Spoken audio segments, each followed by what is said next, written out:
वाला नहीं शुरू में बहुत जरा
माइकैदेखि लांथोक्चरी मयाम गाउँकी मतुंगदगी मफाना थोक्पिगदि यामना फगने खल्ली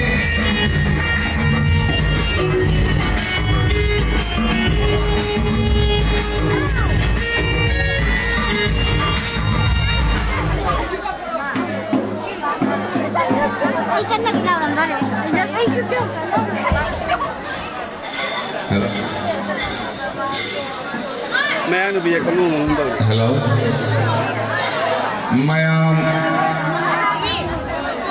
Mayam linggian manana chombina wase phajabani aduna mayamgi mafamda ningsingjaba ama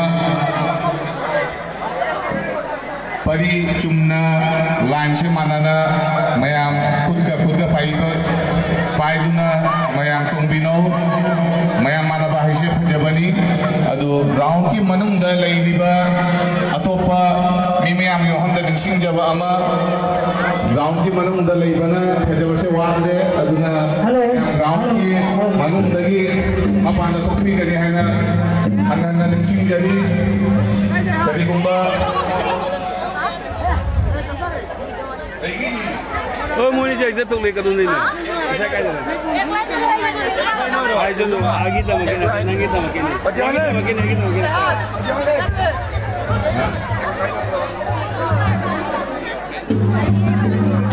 Ina mau mayam kau lakai mau mayam.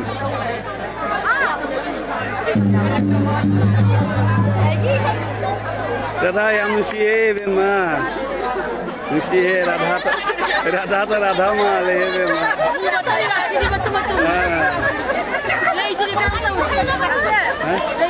Round की मनुंदा नुपा mayam की मफंदा निंसिंग जबा ama, aku ingin ngasih kita tabal congwa se.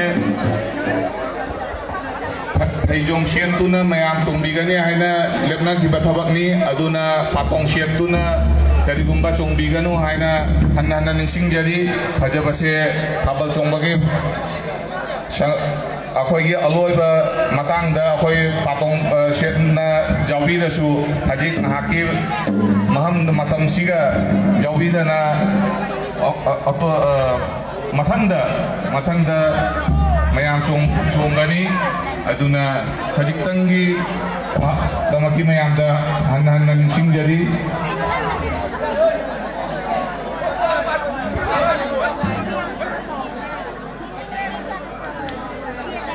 waraba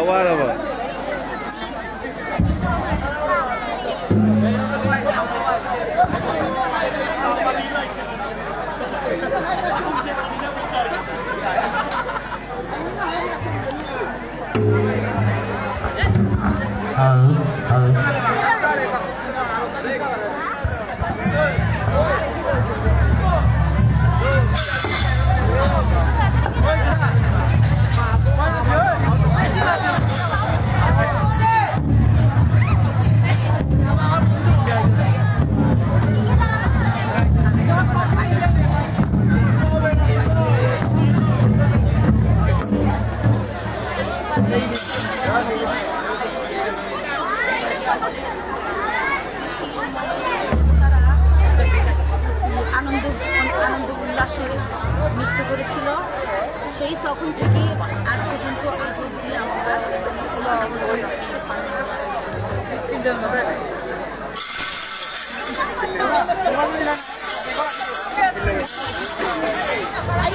Hojik mahar kita masuk break lagi break di matungna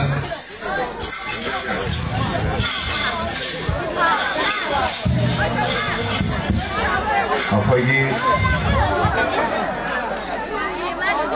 kanjam dulu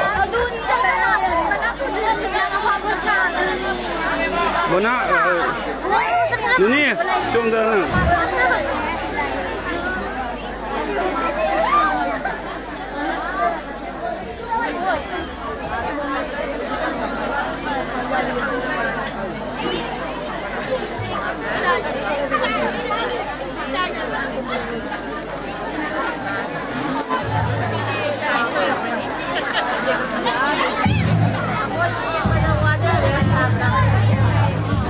Asapot je लगती नहीं वो, कहीं ना पीछे नहीं आया बने।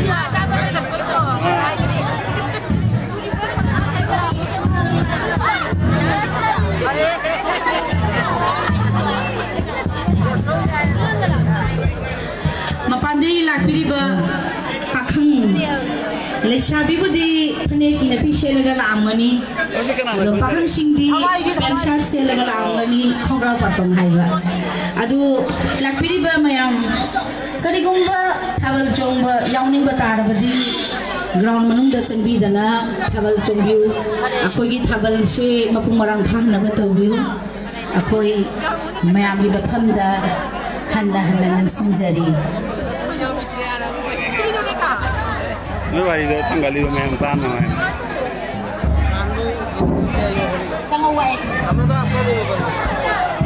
mayam gi makham da ningching jaba ma ngasigi Shipganj Kunjana Shilang Jariba Abal Chombagi Numit Dashida Pajaraba Numidanga Shida Nujamayamna Inat ki Pijak Shetuna Yamna Sakina Pajantona Jasaptona Lakpani Adu Lautokibadi Nuparoi Mayamina Pajomga Pudit Oidasu Nariguma Punjabi Oidasu T-shirt Oidasu Yagani Hana Lautokibani Aduna Pajabase Manaraga Pajaba Gauri Aduna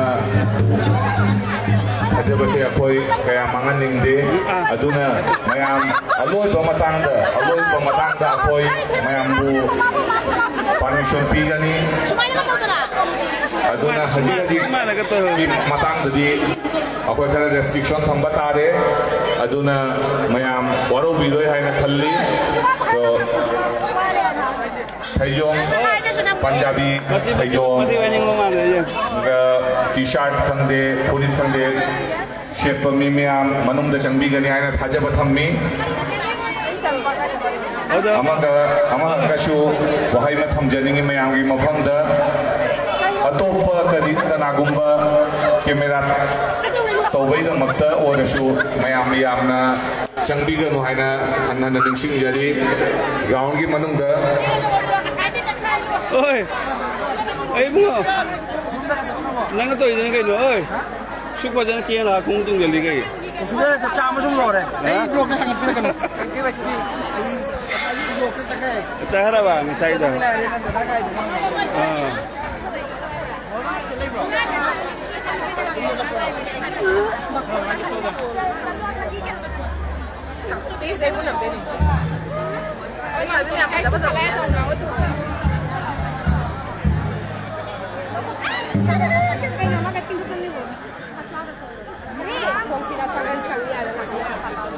Ah, sini. Lagi model ni sih, lagi model. Nanti video mai tanggal lagi tu yang.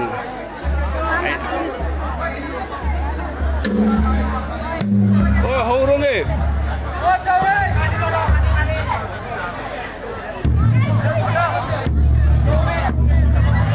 Oja hobi lo, oja hobi lo.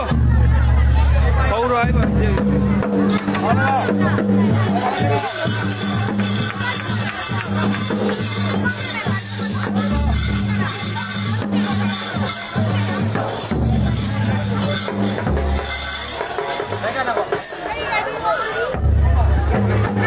Hojiki ground sina koi ground sida nipana hana chongani nubi nesari sona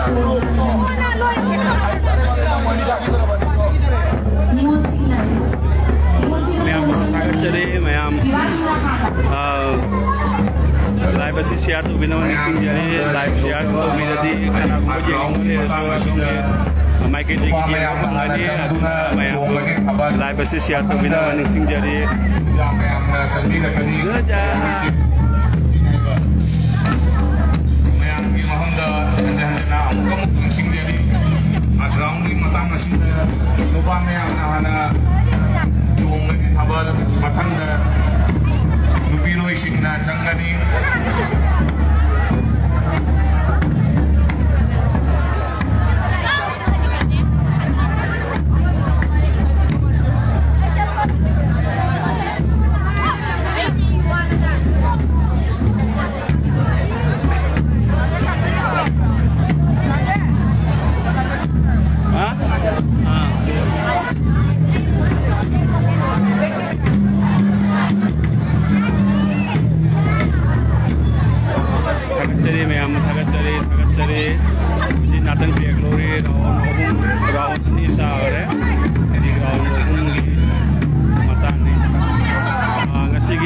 Coba si Shibons Punjada ni Shibons harus silang dina tahu bani matam gukara koi nare nong suta agi ban kara nampak sucot ni Bibasing live si siya tu Bibasing lain depo Keren sabiro Ini kita kali ini yang boleh jodoh friend me yang live si ubi gani ada nama yang usia tu bina banyak senjata.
Listen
su chang bajari changpi na chongbiu ai romdei jam na ning chingna me abo ning na haijari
Canada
I don't have Santa Putinga, Male no Namayo Napa. Mokiya Kani, Kaibangi Sakani, Mokiya Kani, Kaibangi Sakani, Anobaki, Anobasa,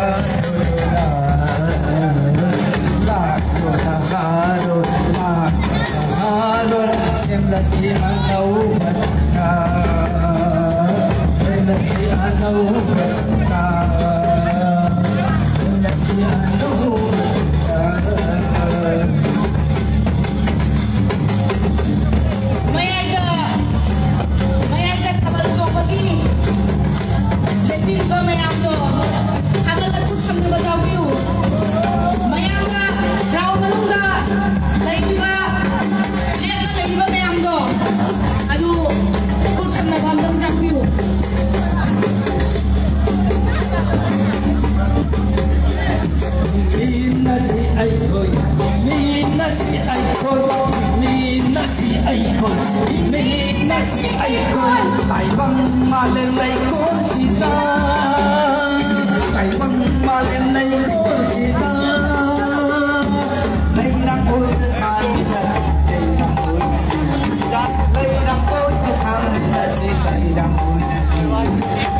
Ayo.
Hãy subscribe cho kênh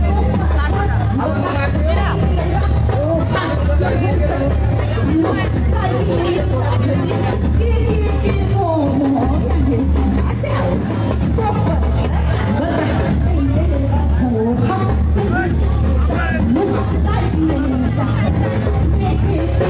Gõ để không bỏ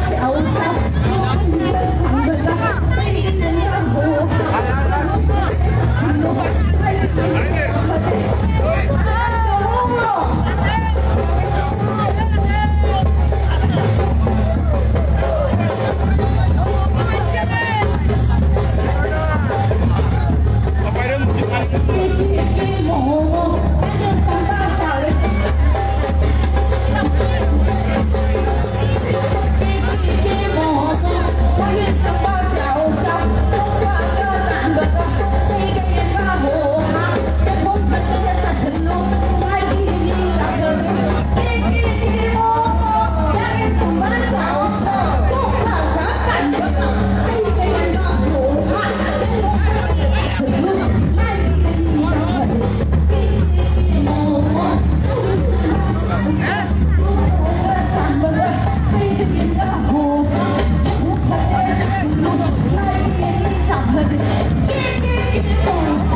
মধ্যে উপস্থিত হয়েছেন আমাদের 20 নং ওয়ার্ডের জনপ্রতিনিধি কাউন্সিলর এবং বারবার নির্বাচিত কাউন্সিলর জনাব আজাদুর রহমান আজাদ চাচা এবং সহধর্মিনী আমাদের সিলেটের গর্ব এবং আমাদের বাংলাদেশের গর্ব ক্যাপ্টেন কাউন্সিলর ও ডেপুটি মেয়র নাজমা রহমান। সো আজকে আমাদের এই উপস্থিতির জন্য আমরা সবাই একটু হাততালি দিয়ে ওদেরকে একটু গ্রহণ করি এবং আজকের এই অনুষ্ঠান সম্পর্কে এবং গতবার উনি আমাদেরকে কথা দিয়েছিলেন আমাদের কাউন্সিলর আজাদ চাচা যে আমরা যাতে আরো বড় পরিসরে আমরা এই থাবলচম অনুষ্ঠানটা করি সেই কথার ভিত্তিতে এইবার আমরা এই উইভিংয়ে আমরা বৃহৎভাবে করার চেষ্টা করেছি এবং প্রথম দিন থেকেই উনি আমাদের সাথে সবসময় যোগাযোগ রক্ষা করছেন এবং আমাদেরকে জিজ্ঞাসা করছেন যে আমরা কিরকম করছি না করছি সবকিছু। সো আমি এখন একটু আমন্ত্রণ জানাবো আমাদের আজাদ চাচাকে আমাদের এই আজকের অনুষ্ঠান সম্পর্কে কিছু বলার জন্য এবং এরপরে আমি আহ্বান জানাবো আমাদের নাজমা চাচিকেও কিছু বলার জন্য আমাদের উদ্দেশ্যে।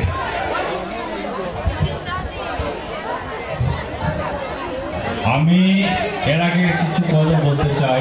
সুপ্রিয় আজকে শ্রোতামণ্ডলী, আমাদের 20 নম্বর ওয়ার্ডের বারবার নির্বাচিত কাউন্সিলর আজাদুর রহমান আজাদ আমার বড় ভাই এবং আমাদের বাংলাদেশের গর্ব অর্থাৎ আমাদের ভাবি, যিনি সেই ইংল্যান্ডে থেকে সেই ডেপুটি মেয়র এবং কাউন্সিলর আমাদের শ্রদ্ধেয় ভাবি, তাদেরকে আজকে যে এখানে উপস্থিতি পেয়ে আমরা সবাই খুবই আনন্দিত এবং আমরা উৎফুল্লিত যাতে উনি আমাদের মধ্যে উপস্থিত হয়েছেন, আমরা গর্বিত।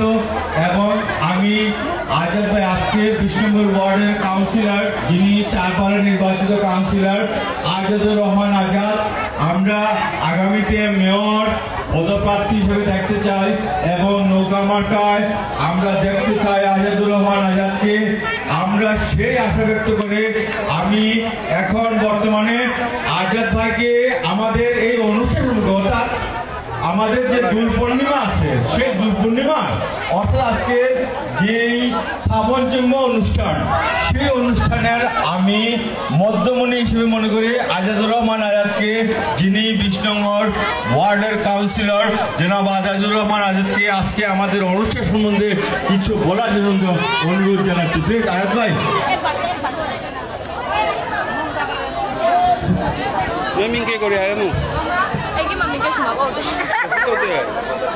আমার বক্তব্য আসলে কেউ শুনবে না, সবাই টায়ার্ড এবং সবাই ক্লান্ত এবং আমি গত বছর থেকে দেখলাম জোনাকি এইখানে একটু ভালো গান গাইতে পারে, এটা আমার জানা ছিল না। আজকে জোনাকিকে জিজ্ঞাসা করলাম তুমি এত সুন্দর গান কোথা থেকে শিখলাম, জোনাকি বলতেছে সেটা আমি মণিপুর থেকে শিখে এসেছি। হ্যাঁ, ও তুমি তোমার মার কাছ থেকে শিখছো, আমার সাথে শুধু দরবারই করে দিন। এই 20 বছর থেকে শুধু আমার সাথে দরবার করতেছে আর এই 2 বছর থেকে জোনাকি গান গাইতেছে। সবাই আমরা যারা এখানে এত সময় এই যে আপনাদের ঐতিহ্যবাহী একটি অনুষ্ঠান, এই অনুষ্ঠানে আমরা সবাই কষ্ট করেছি, কিন্তু সব থেকে বেশি কষ্ট করেছে জোনাকি। জোনাকি সবাই একটা হাততালি দিতে হবে। হাততালি দিতে জোনাকি আমার সবসময় বকাবকি করে, আমার মনে হয় আজকে একটা হাততালি সবাই দেওয়ায় জোনাকি আমার বিরুদ্ধে কথা বলবে না, আমার বিরুদ্ধে কথা লাগবে না ইনশাআল্লাহ। আমরা আসলে আপনাদের সম্প্রদায়ের এটা একটা ঐতিহ্য, আপনাদের আর একটা ঐতিহ্য রয়েছে, আপনাদের এই ধান খেলা তো আপনাদের একটা ঐতিহ্য। আমার ধান খেলা খুব ভালো, তো জোনাকি মোটামুটি সব বিষয়ে এক্সপার্ট। আমি কিছু বলবো না, এখানে আমার সহধর্মিনী উনি যুক্তরাজ্যের ক্যান্টনমেন্ট কাউন্সিলর ডেপুটি মেয়র, উনি আগামী মাসে 17 তারিখ দায়িত্ব নিবেন, ফুল মেয়র হবে। সবাই ওনার জন্য দোয়া করবে। উনি আগামীকালকে বাংলাদেশ থেকে চলে যাবেন যুক্তরাজ্যের উদ্দেশ্যে। আমি এইটুকু বলবো যে আমাদের ঐতিহ্য যেটা বলেছি, আমাদের সবার একটি ঐতিহ্য রয়েছে সব সম্প্রদায়ের। আপনাদের ঐতিহ্যবাহী মণিপুরী সম্প্রদায়ের এই 2টি ঐতিহ্য, এই 2টি ঐতিহ্যকে নিয়ে আমরা লালনের করি এবং এটা সার্বজনীন যেন হয়। এখানে আমাদের হিন্দু মুসলিম বৌদ্ধ সবাই এসেছে, এটা একটা সার্বজনীন। আমাদের বাঙালিদের সার্বজনীন উৎসবটা হলো গিয়ে আমাদের পয়লা বৈশাখ, আমাদের ঈদ রয়েছে, আমাদের পুজো রয়েছে, আমাদের পয়লা বৈশাখ রয়েছে, আর মণিপুরের এই দুটা উৎসব রয়েছে। সবে আস্তে আস্তে আমরা একটা সার্বজনীনে যাব।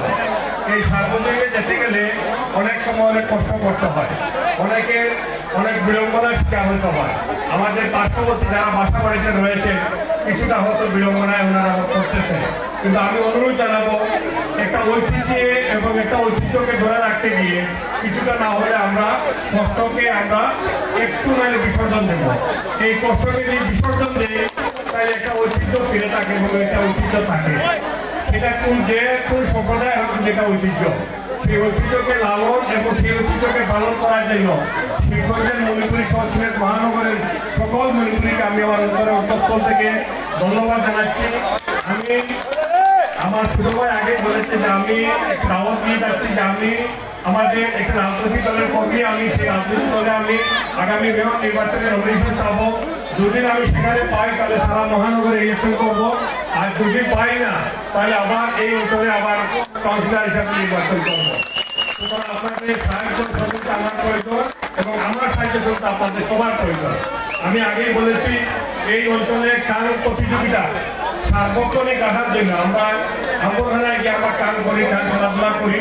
আমি গত বছর আম্বরখানায় গিয়েছি, সেখানে বলে এসেছি যে আমাকে যদি উপরওয়ালা সুযোগ করে দেন তাহলে আচ্ছা আমরা আগামী আমাকে যদি সুযোগ করে দেওয়া হয়, আমার শিক্ষকতা আমাকে যদি সুযোগ দেন তাহলে কান আমার ছোট ভাই বলতেছে কান কত ঢিলা দেখবে, কানকে একটি স্থায়ী মাঠ এই জায়গায় হবে ইনশাআল্লাহ। এটা আমরা সবাইকে বলে গেলাম কানকে একটি স্থায়ী মাঠ হবে। আর আপনাদের এই ঐতিহ্যবাহী কামাল এইটাও ইনশাআল্লাহ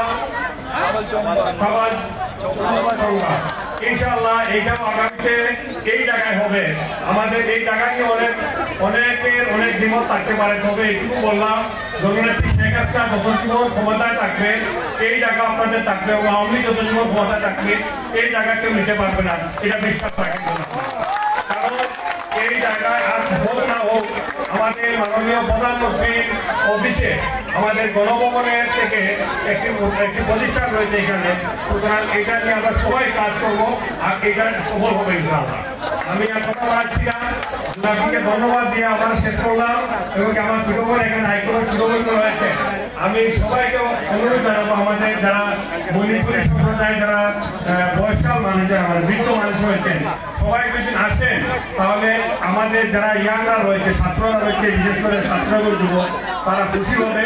আপনাদের সবাইকে নিয়ে একটা ঐতিহ্য সেই ঐতিহ্যটা আপনারা ধরে রাখবেন। আমি কি করবো কিনা সেটা দেখার বিষয় নয়, এই ঐতিহ্যটাকে ধরে রাখুন।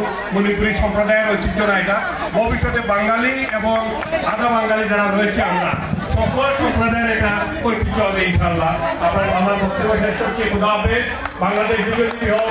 জয় বাংলা, জয় বঙ্গবন্ধু। আপনারা এতক্ষণ যার কথা শুনছিলেন যিনি আমাদের 20 নম্বর ওয়ার্ডের 4 বারের নির্বাচিত কাউন্সিলর, জননন্দিত কাউন্সিলর, এবং আমরা চাই এবং বৃষ্টি আসতে পারে তাই আমরা এখন সংক্ষিপ্ত করতেছি। তাই আমি এখন কথা না বাড়িয়ে আমাদের ভাবি অর্থাৎ যিনি আমাদের পূর্ণাঙ্গভাবে যিনি মেয়র হতে চলেছেন লন্ডনের একটা সিটিতে, এই ভাবিকে উনার মূল্যবান বক্তব্য দেওয়ার জন্য আমরা সবাই শুনবো এবং উনাকে অন্য জানাচ্ছি আমাদের সদ্য ভাবিকে উনার মূল্যবান কথা বলার জন্য। প্লিজ ভাবি আপনি যদি কোনো স্কিম রাখেন, আপনাকে অসংখ্য ধন্যবাদ। শুভ সন্ধ্যা। থ্যাংক ইউ সবাই আমাদের মাইক করার জন্য।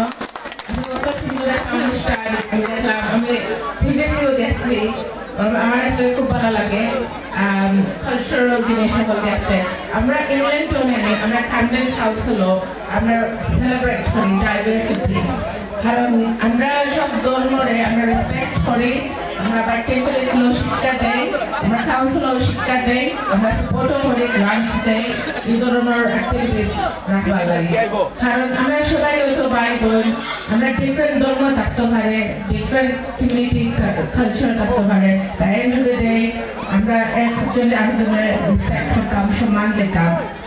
আর আমার আসলে আমার হাজবেন্ডের লাগে মাসে এখানে যদি একটা পার্মানেন্ট স্পেস হয়ে যায়, সুবিধা করিয়া দিলাই একটা কালার ডান্স কালারের লাগান, তার সুবিধা হলো সুন্দর করে পারফরমেন্স করার। আর হয়তো বৃষ্টির মাঝে মজা লাগে, মানুষ অসুস্থ হয়ে পারে বা বৃষ্টির মাঝে আসলে বহুত মজা লাগে ডান্স। Thank you. আপনারা কাম করিয়া যাইরা আরো শরীরবেলা কাম করবা, আমার হাজবেন্ডের বাংলাদেশ সহযোগিতা করবা ইনশাআল্লাহ, আরো আপনারা হেল্প করবা। Thank you. অসংখ্য ধন্যবাদ আমাদের শ্রদ্ধেয় ভাবিকে যে উনি উনার মূল্যবান বক্তব্য দিয়েছেন এবং আজাদ ভাই যে কথা বলেছেন যে আমাদের কাউন্সিলর যে যদি এই জায়গাটুকু যদি আমাদের থাকে তাহলে আমরা পরবর্তীতে উনি যে কথাটুকু বলেছেন মাননীয় প্রধানমন্ত্রীর নির্দেশে উনি কাজ করে যাবেন। আমরা চাই সেই উইডিং মাঠটা এখন যেভাবে আছে সেইভাবেই থাকবে, সেই আশাটুকু ব্যক্ত করছি। সবাইকে ধন্যবাদ, ভালো থাকবেন। জয় Bangla.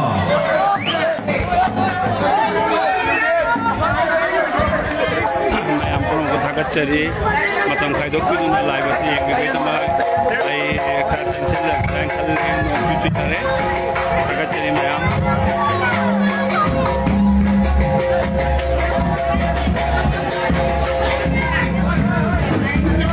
jalan cari dongtan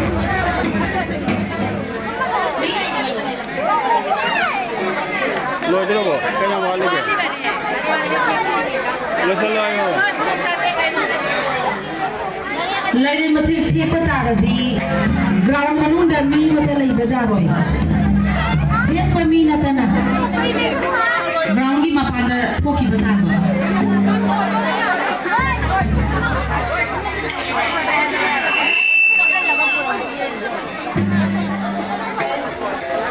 Ina hari tadi mi lagi guys itu noi lain mati tiap tarik di mi sing sibuk ke mana tanpa kani.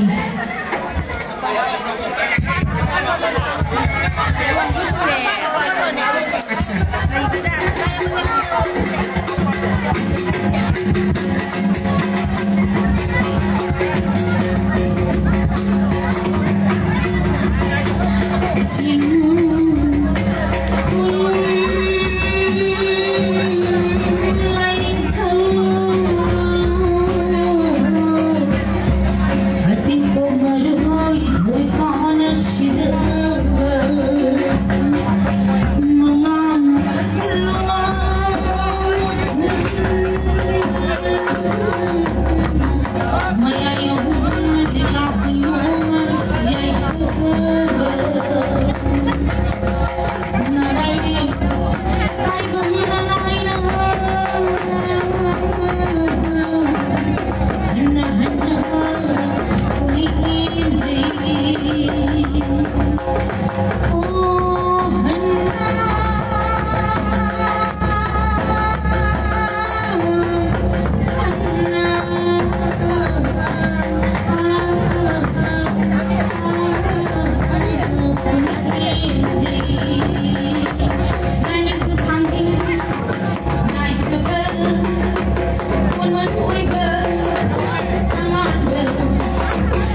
Hãy subscribe cho kênh Ghiền Mì Gõ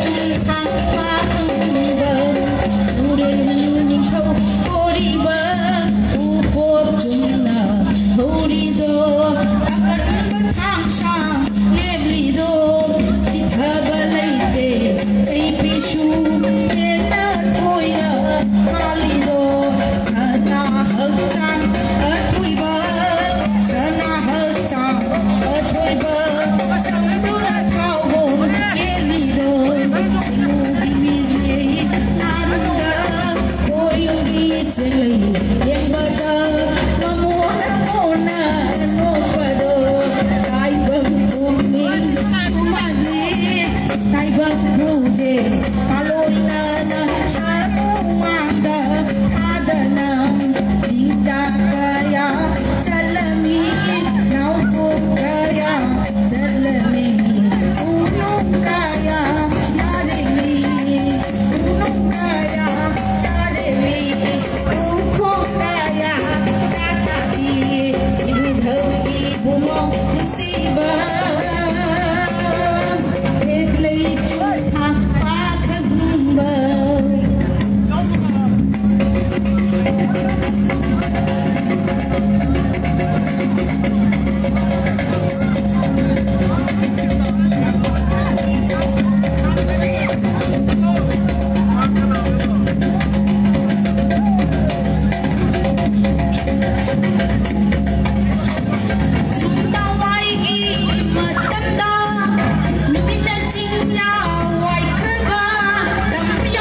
Bari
Matatag tayo.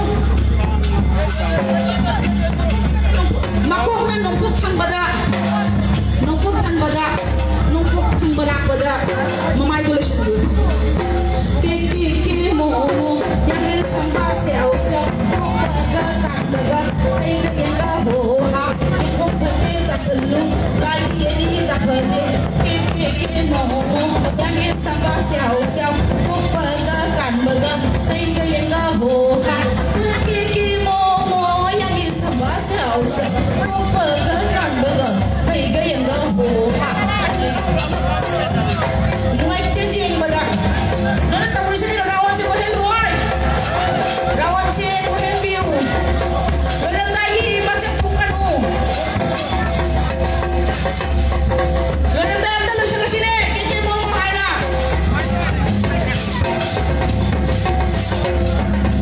Memang mau kita pusat dalam jangan selalu. Kiki mo yang sampai sahusam. Baga kayak gaya boha. Ibu hati tak selu. Lagi ini tak hati. Kiki mo yang sampai sahusam. Kiki mo yang sampai sahusam. Baga kayak gaya boha. Ibu hati tak selu. Lagi ini tak hati. Kiki mo yang sampai sahusam. Baga kayak gaya boha. Ibu hati tak selu.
Jadi ngasiga koi thawal jong festival celebration jare mayam mo matol khadot pidina sang iga live day mayam dam hanna khagat jari sunna sam khudinga ko support video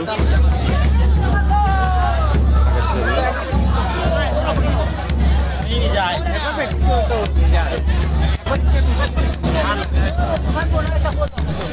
Ôi trời